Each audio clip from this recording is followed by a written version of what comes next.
Okay, it's the last of our pre-election political debates. Your chance to question either Kelly O'Dwyer or Richard Marles, or both of them, 96900 693. Kelly O'Dwyer, federal member for Higgins, the electorate that borders pretty much where the Alfred Hospital is now. Good afternoon to you. Great to be with you, Tom, and your listeners. And Richard Marles, who for his sins is the Minister for Trade and the member for Corio, joins us. Richard, good afternoon. Tom, how are you? How are you, Kelly? Good to be with you. Now, first, this morning, and I'm going to do more on this after 5 o'clock, but Neil Mitchell got very, very angry at your friend Bill Shorten, Richard.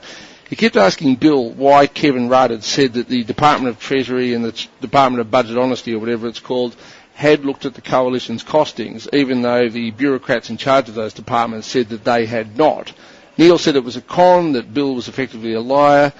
He said a word like bulltish, and said that the whole thing was just terrible. What's going on there, Richard? How is it that Kevin Rudd says one thing and two senior bureaucrats say another? Well, the heat and light which has been generated in this whole debate over the last 24 hours is easily solved by the Liberals putting their costings out. Yes, but Richard, I don't want you to do what Bill Shorten did. Just answer this, and then we can. I do want to ask the Liberals and I'll ask Kelly when she's going to reveal all of her costings. But you know, the Prime Minister came out and said that the Department of Treasury and the Department of Budget Honesty had reviewed the coalition's figures, and less than a day later, the head of both those departments said, no, we have not. Okay. What we have done is we have got propositions costed by Finance and Treasury, propositions costed by the Parliamentary Budget Office. We're talking about the coalition ones. And the propositions that we have had costed are what the coalition has put on the public record.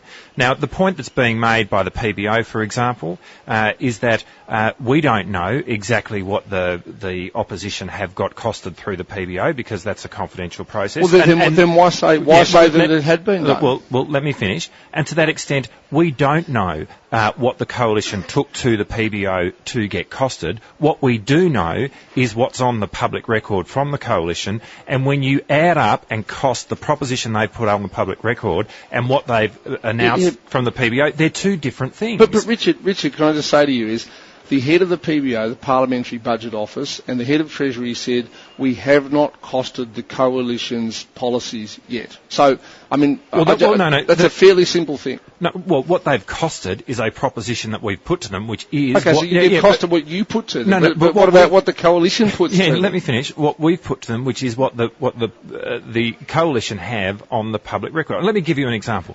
The low-income superannuation contribution. Now, the coalition are claiming that they will save $3.7 billion over the forward estimates because of that by abolishing that particular item. They have that figure because that's the cost of that item over the 4 years of the forward estimates.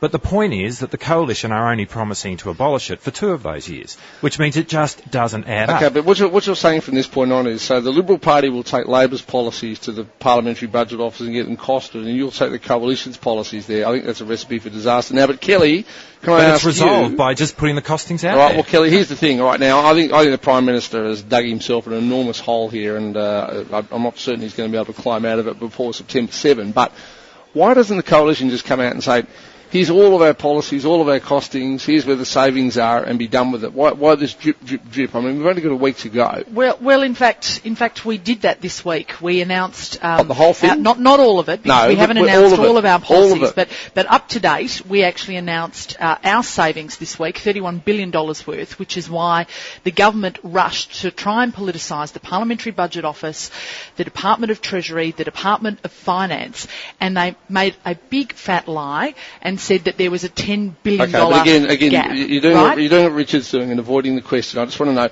when do we get all of it? Like, imagine, like we just had our finance reporter, Sam, saying that, you know, we've had reporting season. Now, companies, BHP, etc., they have, on a given day, they have to report their entire results, not bit by bit over 4 weeks. And we have absolutely committed, before Election Day, people are going to have our full suite of policies, how much they're going to cost, and where our savings are going to come from. We're not going to do what the Labor Party did, which is in 2007 and in 22, just 24 hours before the election, provide their costings to... Okay, so it's 8 days before the election. You say you're not going to do what Labor did and release them 1 day before the election. So at some stage between 8 days and 1 day, that is in the next 7 days, all will be revealed? Indeed, we have committed to that, but we haven't just been prepared to wait till the 11th hour. We have said already this week we have announced $31 billion worth of savings, and more to the point, let me just say this to you. We have the Labor Party announced this week this harebrained, brain snap idea of Kevin Rudd's to move Garden Island and all the jobs from Sydney up to Brisbane because he's trying to campaign for a candidate up there. None of that's costed. You know, his other brain snaps about Northern Territory tax concessions where he has 3 different versions of that.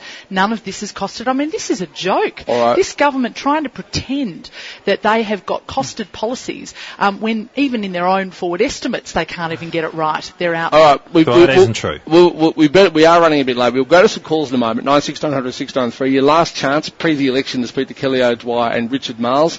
First, though, at 28 to 5, news headlines with Tony Tardio. Tony, good afternoon. Thank you, Tom. Good afternoon to you. The White House has indicated it's willing to go it alone in striking Syria after Britain ruled out a military attack. The Defence Union says allegations Australian Special Forces soldiers cut their hands off a dead Taliban insurgent in Afghanistan doesn't mean the troops breached protocol. Prime Minister Kevin Rudd denies it was a mistake to attack the coalition's costings. Labor claims government number crunchers had found a $10 billion hole in the opposition's budget savings, but the Treasury and Parliamentary Budget Office have cast doubt on the figures. Former Catholic priest David Edwin Rapson has been found guilty of sexually abusing 8 boys at 2 Victorian schools. And in sport, Carlton coach Mick Malthouse says the Blues are playing good enough football to deserve a spot in the 8. More in 3AW News at 5. Thank you very much, Tony. 27 to 5. Calls coming up for Kelly O'Dwyer and Richard Marles. Last chance before the election. 96900 693. Outside Melbourne, 13 13 32. 3AW Traffic. The tyre power. The power of big brands at lower prices. Well, as you've heard recently, 4-car bingle outbound on the Eastern Freeway at Middleborough Road, taking out the right-hand running lane. Got all emergency crews on side. Traffic already heavy on the approach from Belford Road. Looks like it'll get worse before it gets better. Tulla Freeway also really feeling the pain out towards the airport tonight. Really patchy from Flemington Road the whole way out to the airport. Off-ramps coming into town still a bit slow over the Balti. Look out for problems in Frankston after an accident on Heatherhill Road at Frankston Flinders Road. Over in Sunbury on Gap Road at Elizabeth Drive. Lots of emergency crews on site in Glen Waverley, Springvale and Waverley Roads. They're on the way to Aspendale Gardens too on Wells Road near Nurton Parade, and Cotham Road remains closed around High Street and Kew after an earlier fire. And that's 3AW Traffic. Boost Mobile's prepaid 40 unlimited text, talk and MMS to standard national numbers with up to 3 gig of data for up to 30 days. Half-price SIMs this week only at Dick Smith, JB Hi-Fi or Boost. I'm Chris Miller.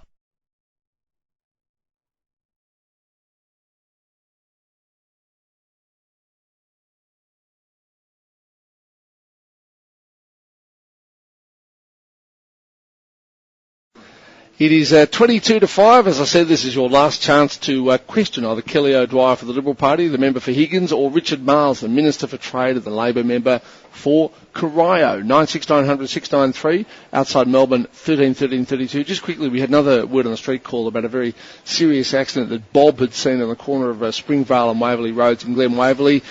Police say off air there wasn't a 2-car collision. 2 people were involved. Both are conscious, with possible leg and head injuries. Okay, 96900 693, last chance. Marlene, good afternoon. Oh, good afternoon.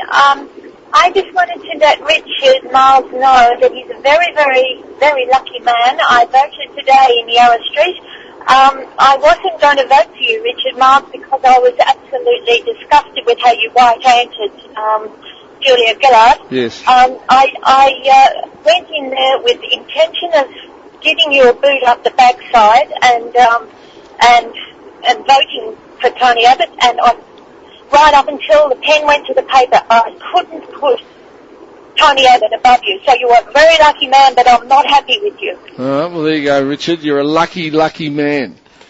Well, I thank Marlene for. I don't quite know how to rate that vote of that comment, but I appreciate the vote in the form that. Well, she wants you not to take her vote for granted, and we certainly don't. Right. Obviously the questions around leadership have been difficult. But, Kevin Rudd well, they weren't difficult for you. You backed the right person, didn't you? Well, you're not just backing the right person, Richard. You were actively plotting. We read about that in the weekend papers. Yeah, well, don't believe everything. Meetings in your office with Bill Shorten and Kevin Rudd. Don't believe everything that you read. But are you saying it's not true? Well, I'm not making any comment on it. Don't. That is all now maybe of historic interest, but it is a matter of history. All good friends now in the Labor Party.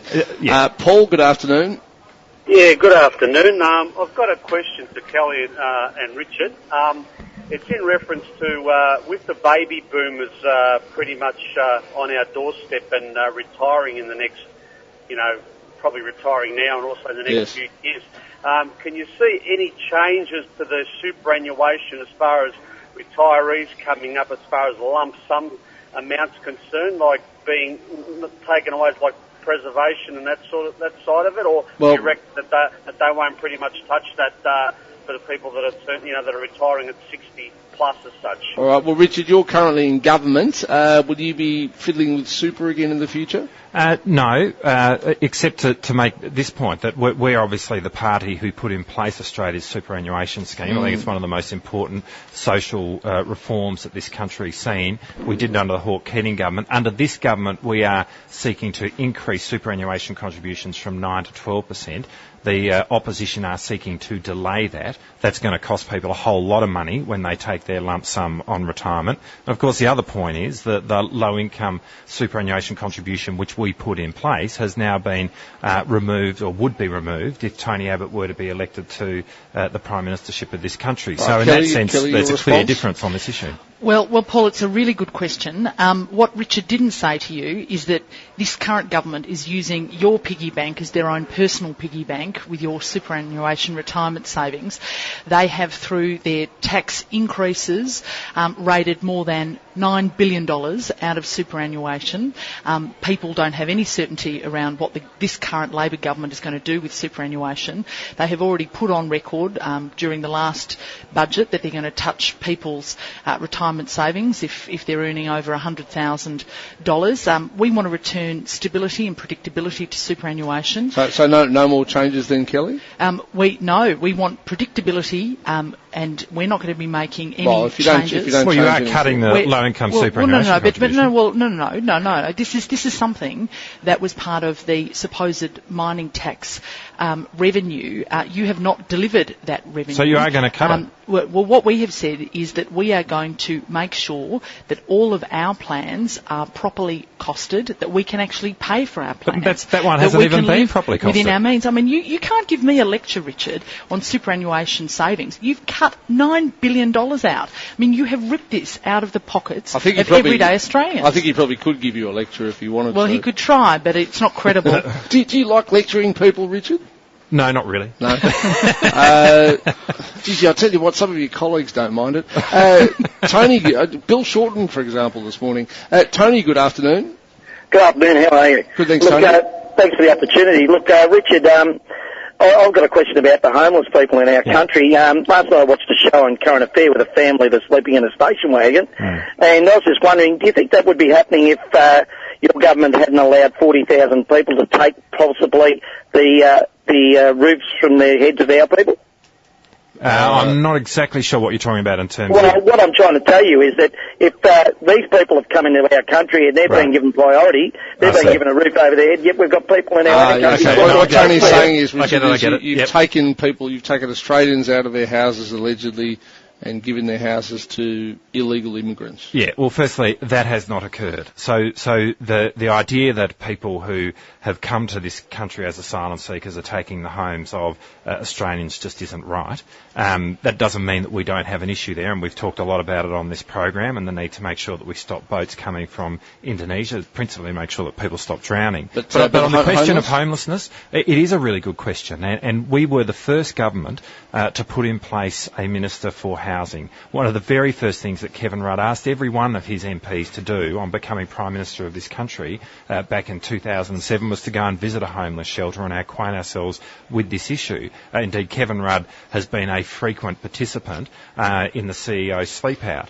Now, is he like the CEO of the Labor Party? I suppose that's fair. But the point I wanted to make in terms of policy is that what's come out of that is the National Rental Affordability Scheme, which is aimed at trying to provide more low-cost housing on the housing market, because ultimately when you talk to homeless shelters, and there's lots of reasons why people find themselves in a state of homelessness, but dealing with low-cost housing and providing more of it is a critical intervention to try and get more people off the street, and that's what we're doing. Kelly, very quickly, your response? Well, the short answer is they haven't actually done it, though. They've talked about it, they haven't delivered it. We are doing it. And we've absolutely done it. The NRAS is operating right now. Yeah, but what you said you would do, you have not implemented.